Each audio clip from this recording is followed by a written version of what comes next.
मेरे पिता का वध नहीं कर सकते। तुम्हें प्रथम मेरा वध करना होगा।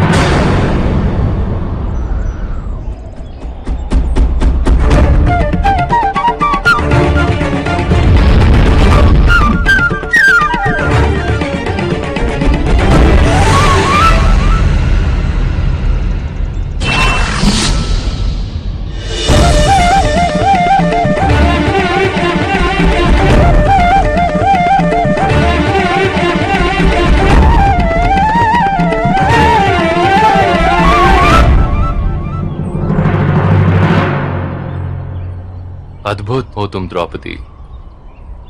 धर्म की स्थापना के लिए मुझे जिन 2 शस्त्रों की आवश्यकता होगी उनमें से एक तुम हो और दूसरा अर्जुन। कई मनुष्य अभिमान को अपने जीवन का मंत्र बना, अभिमानी व्यक्ति दूसरों से सम्मान मांगता है। सबके मुख से वो अपनी महानता की प्रशंसा सुनना चाहता है, अपनी शक्ति का बखान सुनने की इच्छा रखता है।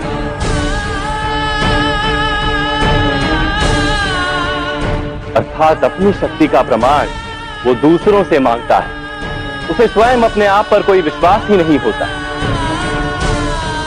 भय होता है हृदय में कि वो दुर्बल है, उसके पास वास्तव में कोई शक्ति ही नहीं। अर्थात उसी के मन में अभिमान होता है जिसके हृदय में भय रहता है।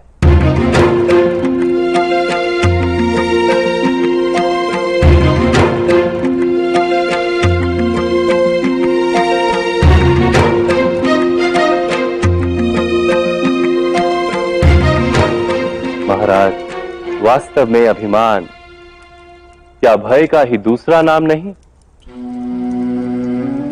स्वयं विचार कीजिए महाराज।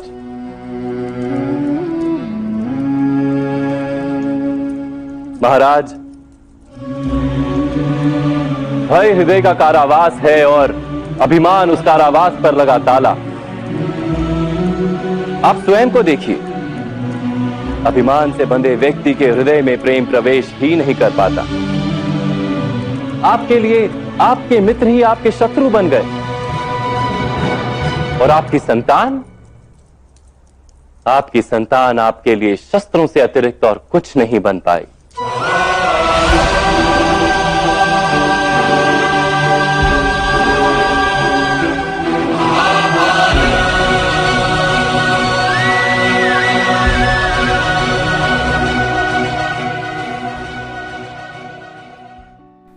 सत्य कहा श्री कृष्ण भगवान ने कि अभिमान क्या है, कि अभिमानी व्यक्ति दूसरों से अपनी प्रशंसा चाहता है।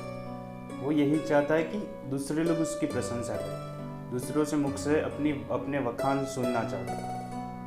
लोग उसकी प्रशंसा करें, वो उसको अच्छा लगता है। उसको स्वयं पर कोई भरोसा नहीं होता।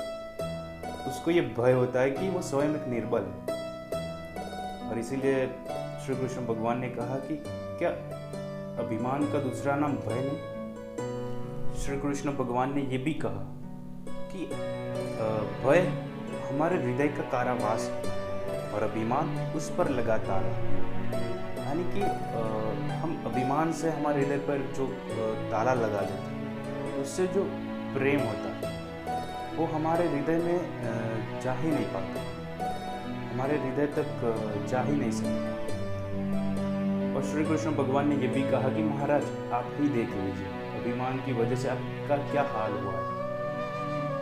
आपने अपने ही मित्रों को अपना शत्रु बना लिया और आपकी संतान आपके लिए शस्त्रों से अधिक और कुछ भी नहीं।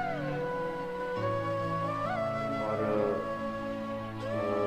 द्रुपद की आंखों में वो पश्चाताप दिख रहा है श्री कृष्ण की बातें सुनकर।